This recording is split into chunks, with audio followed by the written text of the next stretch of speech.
Good morning વિદ્યાર્થી મિત્રો, આજે આપણે એક નવા પ્રકારની રચના જોઈશું, જે છે વિસ્ટન બ્રિજ. ખાસ અગત્યની થિયરી, પરીક્ષાલક્ષી પણ આ થિયરી અગત્યની છે. એટલા માટે આપે આ થિયરી સૌથી સારી રીતે તૈયાર કરવાની રહેશે.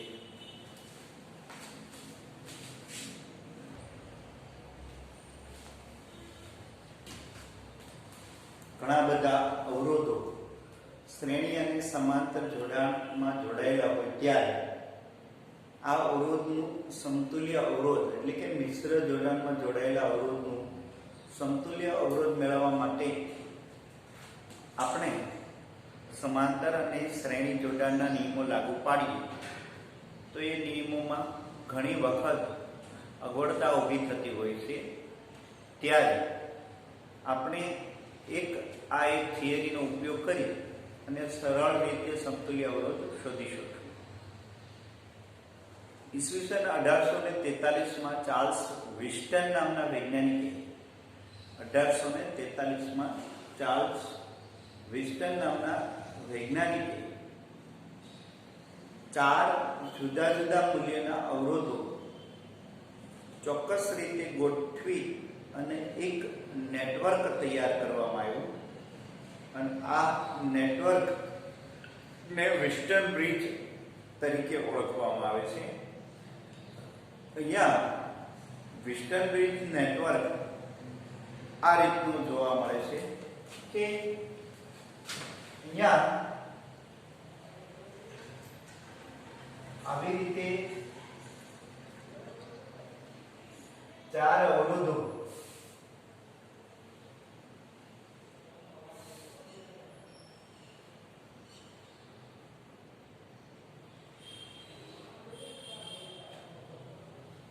અહીંયા એક અવરોધ જેને R1 અવરોધ કહેવામાં આવે છે. અહીંયા એક અવરોધ જેને R2 અવરોધ તરીકે લેવામાં આવે. અહીંયા એક અવરોધ જોડવામાં આવે R3 અવરોધ, અને અહીંયા એક અવરોધ જોડીએ R4 અવરોધ. આ જ પ્રકારે ચોરસ આકારે 4 અવરોધ જોડી અને એમના 2 જોડાણ વચ્ચે એક બેટરી લાગુ પાડીએ.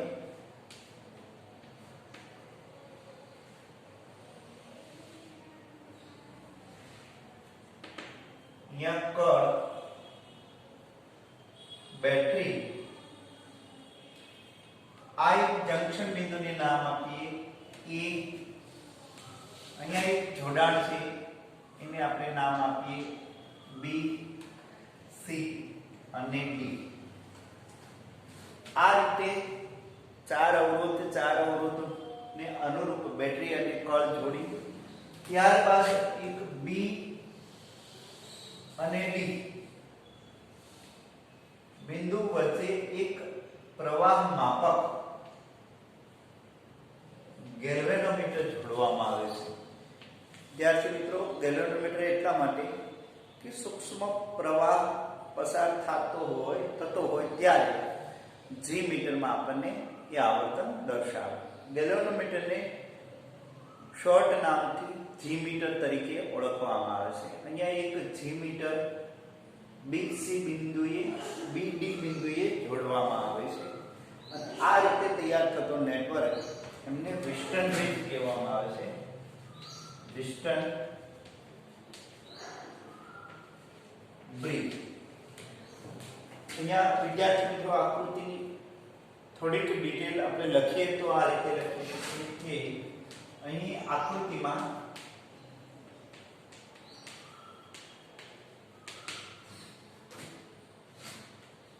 R1, R2, R3 અને R4 અવરોધ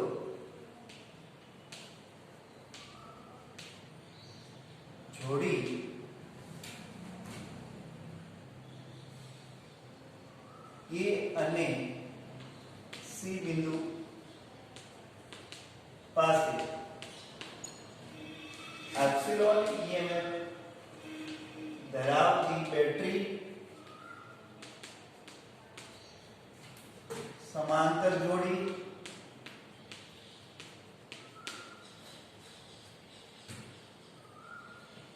બી અને ડી બિંદુએ એક મીટર જોડવામાં આવે છે.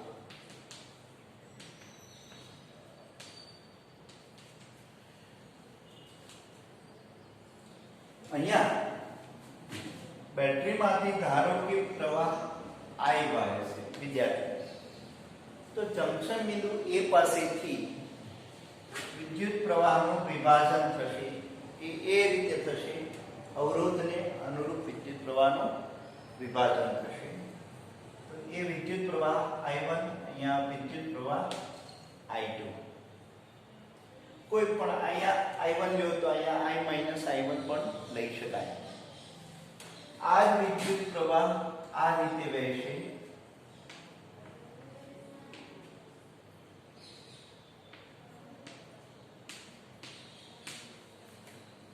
વિદ્યાર્થી મિત્રો, ખાસ અગત્યની બાબત એ છે કે વિદ્યુત પ્રવાહ અહીંયા જંક્શન પાસેથી વિભાજન થતું નથી. એવી જ રીતે આ વિદ્યુત પ્રવાહનું આવી રીતે પણ જંક્શન પાસે વિભાજન દર્શાવેલું નથી. તો એ શા માટે? એટલે કે G મીટરમાં પ્રવાહ વહેતો નથી. પણ એ પ્રવાહ ક્યારે નહીં વહે? તો કે પ્રવાહ ત્યારે નહીં વહે કે વિસ્ટર્ન બ્રિજ સંતુલિત સ્થિતિમાં હોય ત્યારે. આ બે ભુજાઓનો અવરોધ અને આ બે ભુજાઓનો અવરોધ સમાન હોય ત્યારે બે પ્રવાહનું વિભાજન સરખા પ્રમાણમાં થાય ત્યારે G મીટરમાં વિદ્યુત પ્રવાહ વહેશે નહીં. ત્યારે વિદ્યુત પ્રવાહ વહે નહીં એ સ્થિતિને આપણે એમ કહીશું કે વેસ્ટર્ન બ્રિજ સંતુલિત સ્થિતિમાં છે. વેસ્ટર્ન બ્રિજ સંતુલિત સ્થિતિમાં હોય ત્યારે હંમેશા ને હંમેશા G મીટરનું આવર્તન શૂન્ય રહેશે. ખાસ અગત્યની બાબત. જો G મીટરમાં વિદ્યુત પ્રવાહ વહેતો હોય તો વેસ્ટર્ન બ્રિજ સંતુલિત સ્થિતિમાં હશે નહીં, જેની ખાસ આપણે નોંધ લઈશું.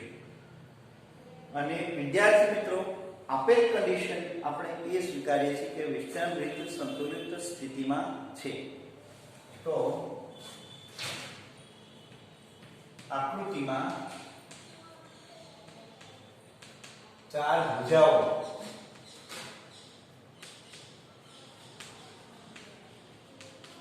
AB, BC, AD અને DC દર્શાવે છે. આ બ્રિજની ભુજાઓ તરીકે લઈ શકીએ. AB, BC, AD અને DC. આમ કુલ ચાર બાજુ એટલે ચાર ભુજાઓ. વેસ્ટર્ન બ્રિજની ચાર ભુજાઓ આપણે અહીંયા જોઈએ છીએ. એમાં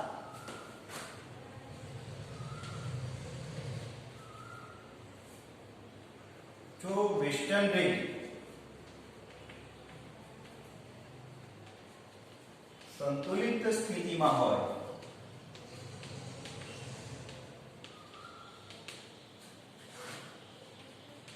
ત્યારે G મીટરમાં પ્રવાહ વહેતો નથી. G મીટરમાં પ્રવાહ વહેતો નથી. G મીટરમાં પ્રવાહ ન વહે એટલે બ્રિજ છે એ સંતુલિત સ્થિતિમાં છે તેમ કહેવામાં આવે છે. ત્યારે હવે આપણે આ કન્ડિશન કિર્ચોફનો નિયમ લાગુ પાડીએ. આ સ્થિતિ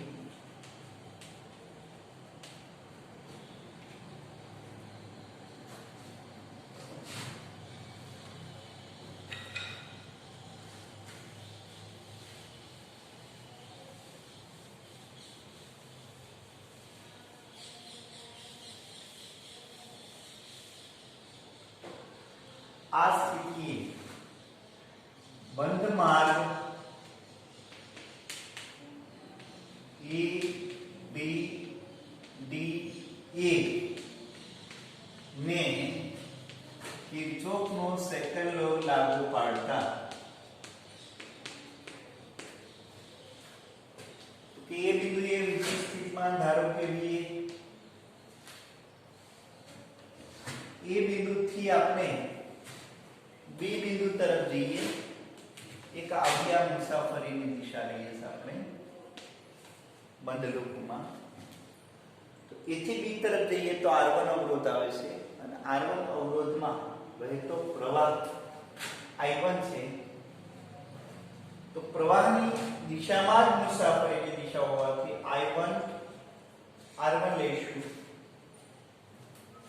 B થી D G મીટરનો આંતરિક અવરોધ ખૂબ જ સૂક્ષ્મ હોવાથી આપણે એને અવગણીએ છીએ અને ઓલરેડી એમાં પ્રવાહ પસાર થતો નથી એટલે આપણને એમને સમતુલ્ય પેઢી મળશે નહીં એટલે એનો મતલબ છે B અને D બે બિંદુએ પેઢી સમાન છે વિદ્યુત સ્થિતિમાન સમાન હોય B અને D ત્યારે બ્રિજ સંતુલિત સ્થિતિમાં હોય ત્યારે G મીટરમાં પ્રવાહ વહે નહીં ત્યારે આ બે બિંદુ વચ્ચે વિદ્યુત સ્થિતિમાનનો તફાવત મળે નહીં હવે આપણે B થી A તરફ જઈએ તો R3 અવરોધ આવે એમાં વહેતો પ્રવાહ I2 R3 પણ પ્લસ લઈશું શા માટે કે પ્રવાહ આપણને વિરુદ્ધ દિશામાં મળે છે અને અંતે VA તો આ સમીકરણને આપણે આવી રીતે લખશું I1 R1 બરાબર I2 R3 I1 upon I2 बराबर R3 upon R1 આવું મળશે આપણને અને સમીકરણ 1 થી ત્યારબાદ બંધ માર્ગ આપણે આ લઈએ CBDC ને આવી રીતે લઈશું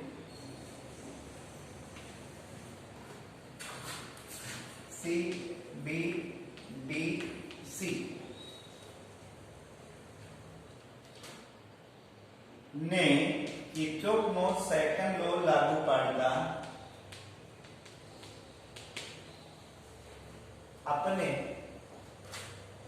સમીકરણ મળશે VC और C થી B તરફ જઈએ તો અવરોધ R2 આવે છે એમાં પ્રવાહ સામો આવે છે એટલે પ્લસ I1 R2 B થી D તરફ કઈ નહીં મળે D થી C તરફ જઈએ તો માઈનસ I2 R4 VC બંને દૂર થઈ જશે તો આપને મળશે I1 R2 બરાબર I2 R4 હવે આપને મળશે I1 upon I2 બરાબર R4 upon R2 આને સમીકરણ 2 કહીએ સમીકરણ 1 અને સમીકરણ 2 ને સરખાવતા આપણને આ રીતનું મળશે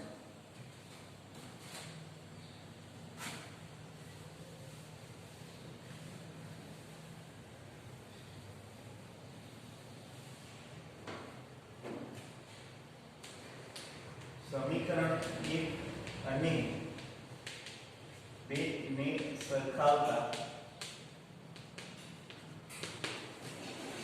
આપણને I1 upon I2 બરાબર R3 upon R1 બરાબર R4 upon R2 આને આમ પણ લખી શકાય વિદ્યાર્થી મિત્રો R1 upon R3 R2 upon R4 એનો મતલબ એવો છે કે બે અનુરૂપ ભુજાઓનો ગુણોત્તર સમાન હોય જ્યારે વેસ્ટર્ન બ્રિજ સંતુલિત સ્થિતિમાં હોય ત્યારે હંમેશા R1 upon R3 અને R2 upon R4 બે હંમેશા ભુજાઓનો ગુણોત્તર સમાન હોય ત્યારે વેસ્ટર્ન બ્રિજ સંતુલિત સ્થિતિમાં હોય.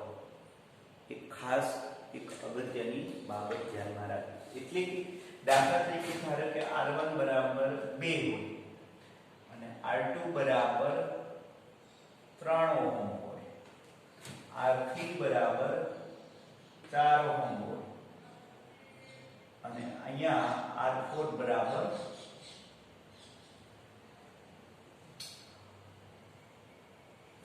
6 ઓહમ હોય.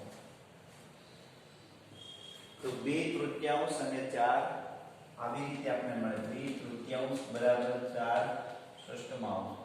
તો આ બે ગુણોત્તર સમાન મળશે અને બંનેનો ગુણોત્તર સમાન હોય ત્યારે જે મીટરમાં પ્રવાહ વહે.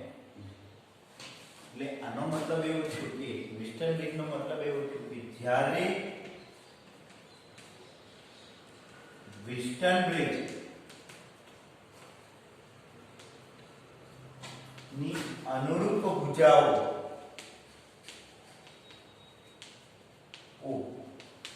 ના અવરોધનો ગુણોત્તર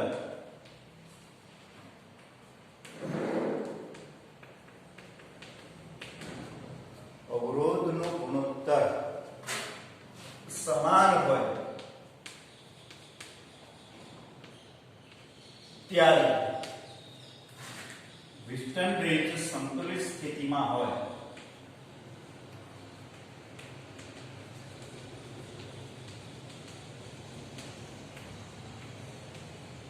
છે એમ કહેવાય.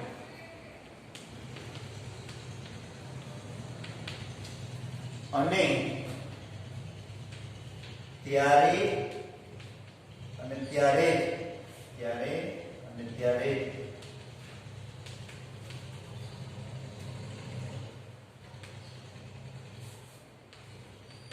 મીટરમાં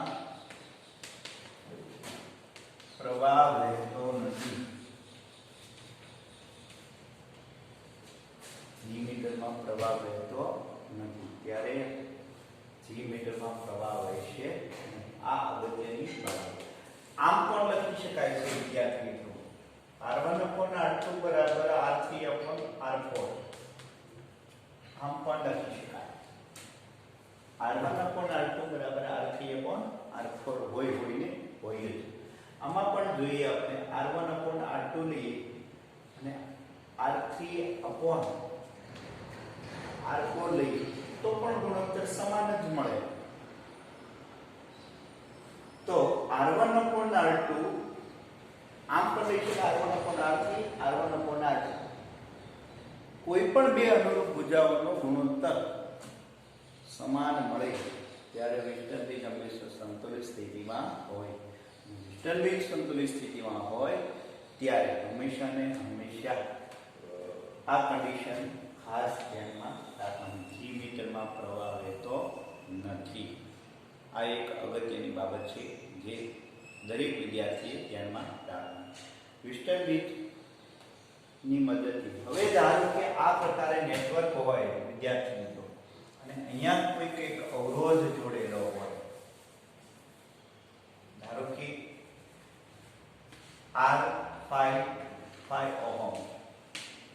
તો આપણને કે આ અવરોધનું સમતુલ્ય અવરોધ શોધો. આ નેટવર્કમાં અવરોધનું સમતુલ્ય અવરોધ શોધો. તો ખાસ ધ્યાનમાં રાખવાનું અવરોધના મૂલ્યો આપેલા હોય અને આ પ્રકારે નેટવર્ક હોય ત્યારે ગુણોત્તર ચકાસવાનો.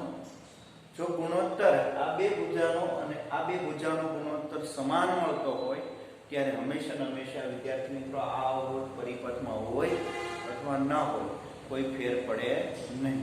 ત્યારે આપણે આ અવરોધને દૂર કરી શકીએ. અને અવરોધને દૂર કરીએ ત્યારે આ બે અવરોધ શ્રેણીમાં અને આ બે અવરોધ શ્રેણીમાં લઈ અને બે સમાંતર જોડાણ તરીકે લઈ શકાય અને એ રીતે સમતુલ્ય અવરોધ મેળવી શકાય.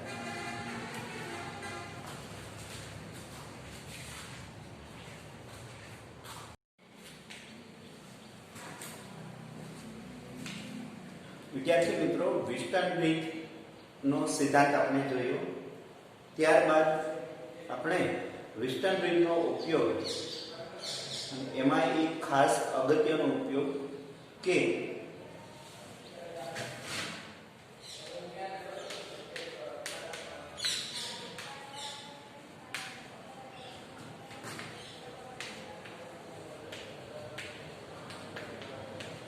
પહેલો એક ઉપયોગ એ છે કે વિસ્ટન બ્રિજની મદદથી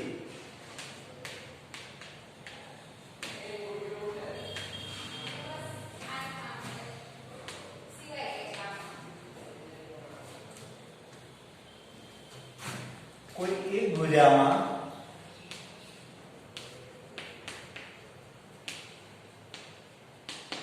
અજ્ઞાત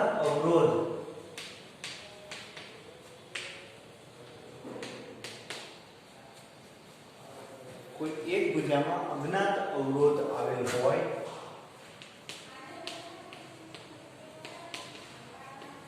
ત્યારે તેનું મૂલ્ય શોધી શકાય.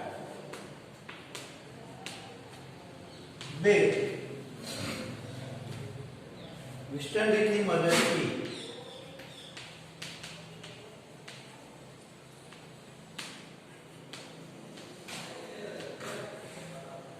સમાંતર જોડાણ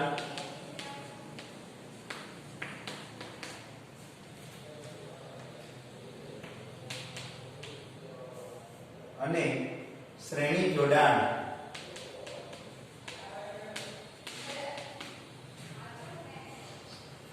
ના સમતુલ્ય અવરોધ શોધી શકાય.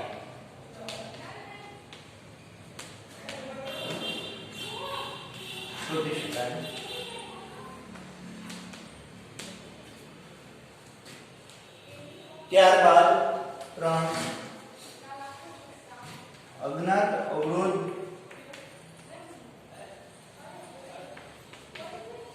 નું મૂલ્ય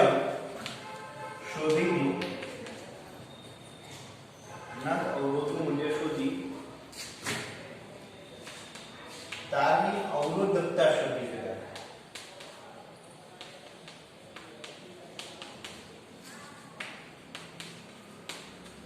તો આ 3 વિસ્ટન બ્રિજ ના ઉપયોગો છે વિદ્યાર્થીઓ. આ 3 ઉપયોગો આપણે પ્રેક્ટિકલમાં આવે છે, એટલે કે 3 પ્રેક્ટિકલ આપણે જાતે જ કરવાના થશે અને એ પ્રેક્ટિકલ આપણે પ્રાયોગિક પરીક્ષામાં પણ હોય જ છે, એટલે એ ખાસ અગત્યના છે 3 ઉપયોગો.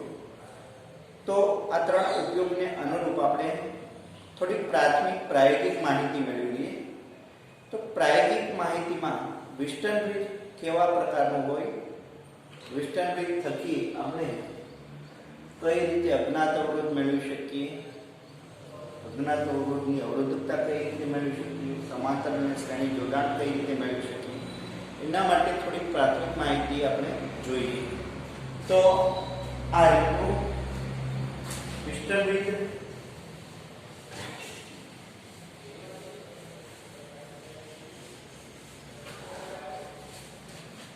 આ રીતનું હોય છે વિદ્યાર્થી મિત્રો. અહીંયા 1 મીટર લંબાઈ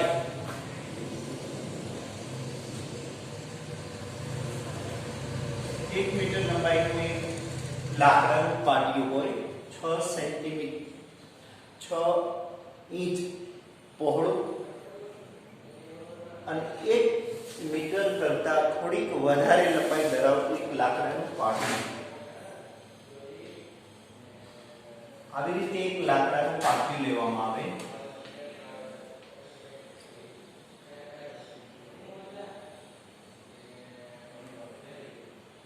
આ રીતે લાકડાનું પાટિયું લઈ એમના ઉપર વિદ્યાર્થી મિત્રો આવી રીતે એક ધાતુની સ્ટેનલેસ સ્ટીલની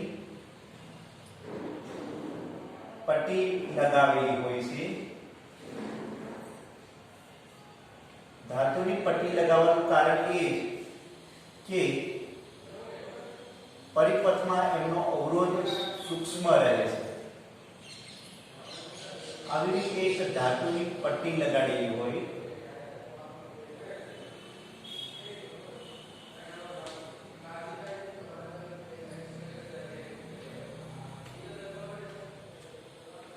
ધાતુની પટ્ટી. અહીંયા એક પણ ધાતુની પટ્ટી હોય છે આટલી લંબાઈની.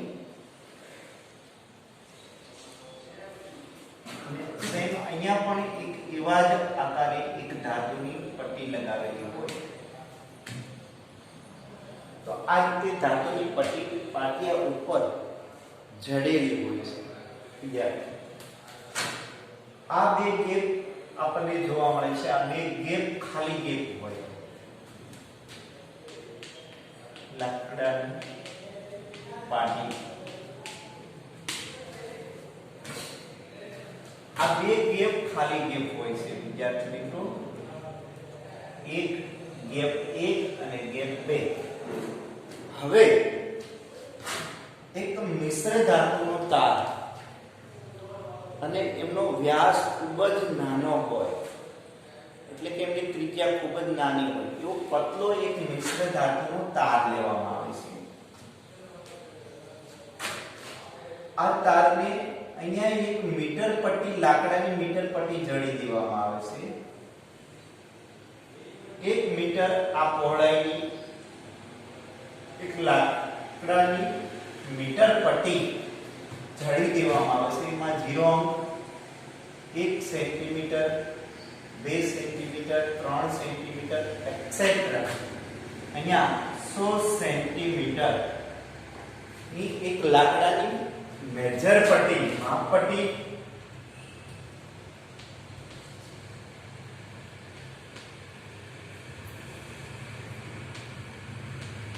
પટ્ટી જડી દેવામાં આવે છે. અહીંયા વિદ્યાર્થી મિત્રો આ માપપટ્ટી ઉપર એક પતલો તાર, તણાવ સ્થિતિમાં એક પતલો તાર જડી દેવામાં આવશે. આ તારની લંબાઈ થશે, કુલ લંબાઈ થશે 100 સેન્ટીમીટર. 100 સેન્ટીમીટર લંબાઈનો તાર હોય છે, પતલો તાર. હવે અહીંયા ખાસ ધ્યાનમાં રાખવાની બાબત એ છે વિદ્યાર્થી મિત્રો કે આમનો એક મધ્ય બિંદુ મળે છે આપણને, જે 50 સેન્ટીમીટર અંતરે મળે. આ એક ભુજામાં આપણે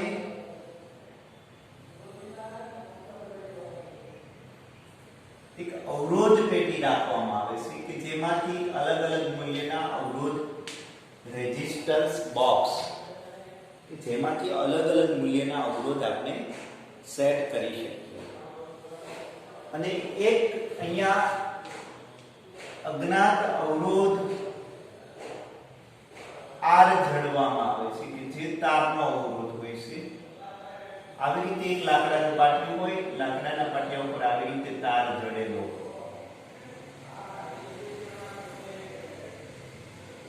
આ અજ્ઞાત અવરોધ હોય છે.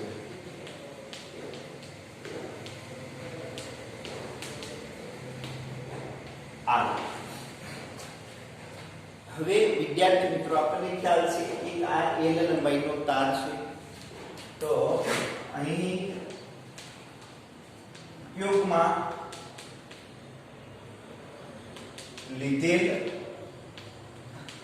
તારનો એકમ લંબાઈની અવરોધ ધારો કે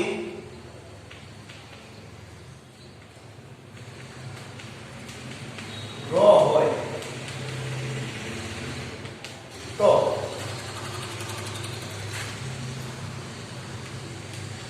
તારનો કુલ અવરોધ આપણે આ રીતે આપીએ છીએ ρ × L કુલ અવરોધ.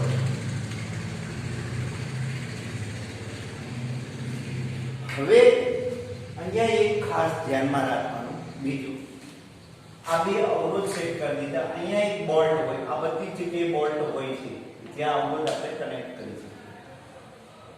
અહીંયાથી એક ટર્મિનલ આઉટ લઈ જડી અને જી મીટર જોડવામાં આવે છે, ગેલ્વેનોમીટર જોડવામાં આવે છે. અને ગેલ્વેનોમીટરના બીજા એક ટર્મિનલ પોઈન્ટ થી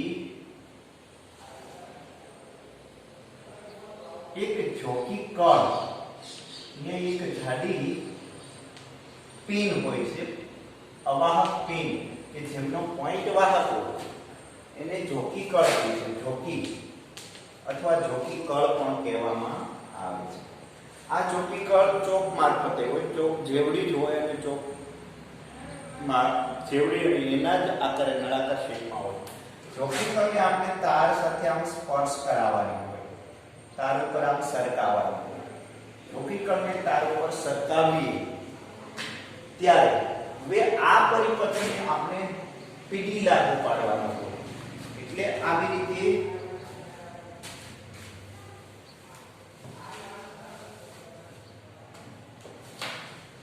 અહીંયા એક વાહક તાર લઈ અને રિવોસ્ટેટ રાખવામાં આવે છે. રિવોસ્ટેટ રાખવાનું કારણ એક જ છે, વેસ્ટર્ન બ્રિજમાં હાઈ પોટેન્શિયલ લાગુ પાડેલા હોય છે, પ્રવાહ ખૂબ જ વધી જતો હોવાથી અહીંયા તાર ગરમ થઈ જાય અથવા તાર વાહક હોય તો કરંટ ન લાગે, એટલે પ્રવાહ ટૂંકમાં કંટ્રોલ કરવા માટે રેઝિસ્ટન્સ રિવોસ્ટેટ રાખવામાં આવે છે. રિવોસ્ટેટ આપણે પ્રેક્ટિકલમાં જોઈશું. અહીંયા એક ચલિત બેટરી રાખવામાં આવે છે અને એક કળ રાખવામાં આવે છે અને આવી રીતે આપણે પરિપથનું જોડાણ કરવામાં આવે છે. ધારો કે આ ચલિત બેટરીને 2 વોલ્ટ ફિક્સ કરી દઈએ અને કળ ઓન કરીએ ત્યારે આ એક નેટવર્ક આ પ્રકારનું થશે. વિદ્યાર્થી મિત્રો,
આ રીતે આપણે આગળ ઉપર જોયું વેસ્ટર્ન બ્રિજ આ પ્રકારનો હોય, એની 4 ભુજાઓ હોય.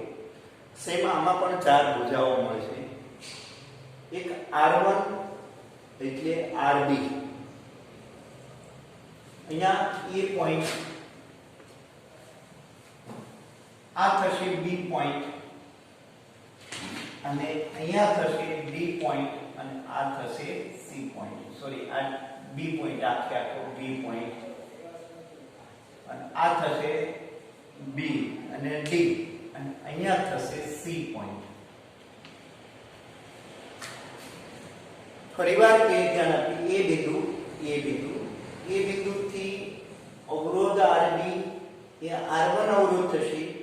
B બિંદુએ ગેલ્વેનોમીટર જોડી અને સીધું ડાયરેક્ટલી C બિંદુ સાથે અને B થી D એક બીજી ભુજા થશે. બીજી ભુજા એટલે જેમાં અજ્ઞાત અવરોધ છે R અજ્ઞાત અવરોધ. અહીંયા એક AC એટલે AC એક આ ધારો કે AC તારની લંબાઈ આપણે L1 મળે છે અને C અને અહીંયા D પોઈન્ટ લઈ લઈએ, આ D છે. CD તારની લંબાઈ આપણે L2 લઈ લઈએ. L1 તારનો અવરોધ આપણે કોઈ પણ એક R1 લઈ લઈએ અને L2 તારનો અવરોધ આપણે કોઈ એક R3 લઈ લઈએ.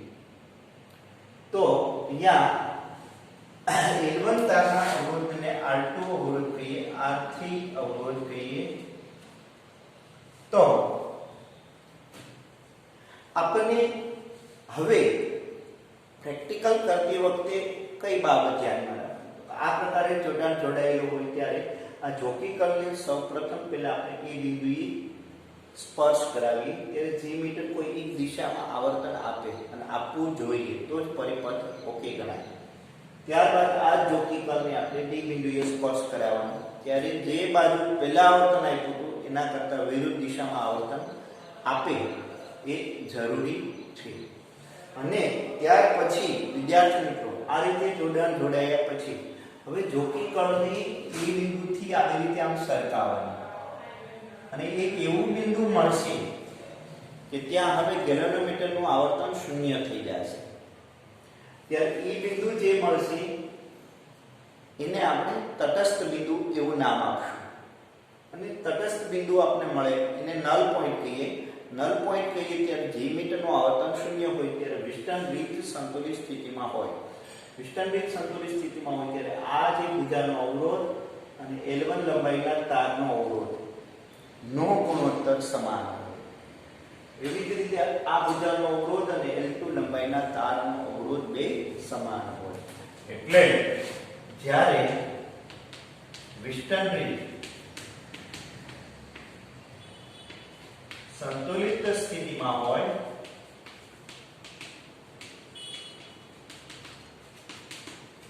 ત્યારે હંમેશા ને હંમેશા આને આપણે અવરોધ R1 કહીએ છીએ. તો R1 ના છેદમાં AC લંબાઈના તારનો અવરોધ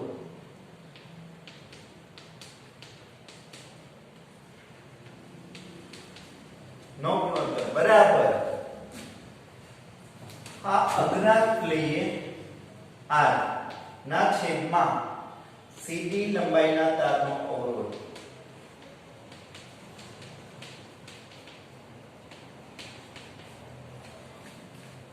હવે અહીંયા વિદ્યાર્થી મિત્રો આમ પણ લખી શકાય R1 ના છેદમાં R બરાબર AC તારનો અવરોધ. AC તારનો અવરોધ આપણે એકમ લંબાઈ દીઠ ધારો કે આનો તારનો અવરોધ ρ છે તો L1 લંબાઈ દીઠ તારનો અવરોધ કેટલો?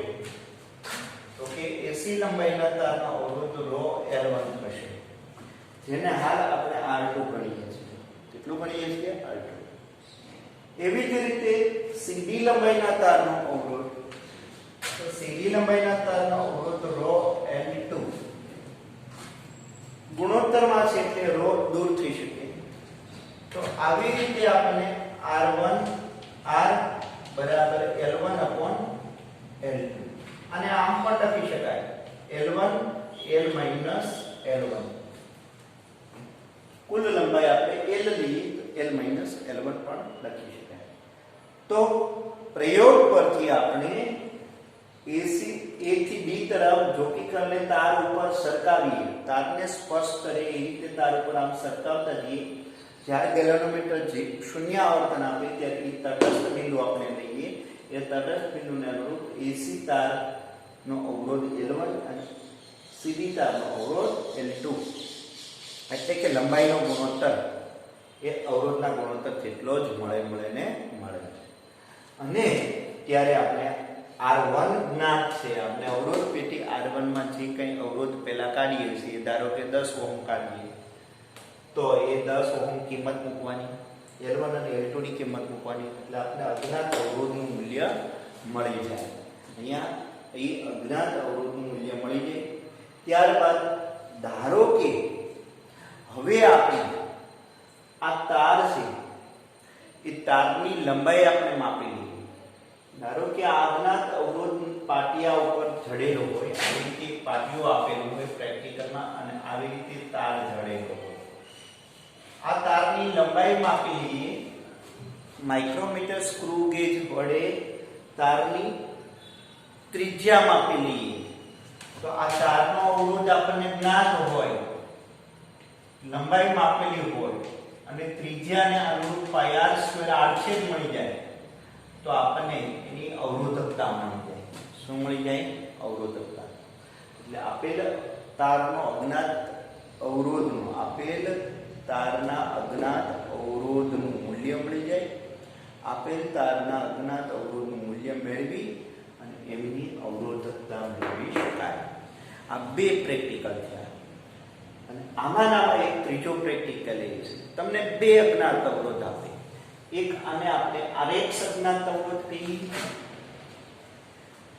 અને સેમ એવી જ રીતે બીજા પાટિયાની એક આરવાય અવરોધ કહીએ. તો એક આરએક્સ અવરોધનું મૂલ્ય મેળવી લેવાનું આ પ્રયોગ પરથી. સેમ એવી જ રીતે આરવાય જોઈન્ટ કરવાનું, આરવાય નું મૂલ્ય મેળવી લેવાનું. ત્યારે પણ કંઈક નવી લંબાઈ L', L1' અને L2' મળશે. એને અનુરૂપ આરવાય મેળવી લો. ત્યારબાદ આરએક્સ ને અને આરવાય ને બેને શ્રેણીમાં જોડી અને પ્રયોગ કરવાનો અને આરએક્સ અને આરવાય ને સમાંતર જોડી અને પ્રયોગ કરવાનો. ત્યારે આ બંને આરએક્સ અને આરવાય શ્રેણી જોડાણમાં હોય ત્યારે સમતુલ્ય અવરોધ મળશે. ત્યારે એને આપણે અહીંયા શ્રેણી જોડાણને અનુરૂપ RS કહીશું, સિરીઝ સમતુલ્ય રેઝિસ્ટન્સ. સમાંતર જોડાણમાં હોય ત્યારે આવી રીતે જોડી દેવાનું, ત્યારે પણ આપણે સમતુલ્ય અવરોધ મળશે. આવી રીતે આપણને વિસ્ટન બ્રિજની મદદથી ત્રણ પ્રયોગ દરમિયાન અજ્ઞાત અવરોધનું મૂલ્ય, અજ્ઞાત અવરોધની અવરોધકતા અને જુદા જુદા અજ્ઞાત અવરોધને શ્રેણી જોડાણમાં જોડીએ અથવા સમાંતર જોડાણમાં જોડીએ ત્યારે તેના સમતુલ્ય અવરોધ આપણને મળે. તો આ હતું વિસ્ટન બ્રિજ. વધુમાં આપણે પ્રયોગ કરશું ત્યારે વધારે તમને ખ્યાલ આવશે. એટલે પ્રયોગ સહેલો પ્રયોગ છે, બહુ સરળ રીતે સમજાઈ જશે એ રીતનું છે. તો આ હતું વિસ્ટન બ્રિજ.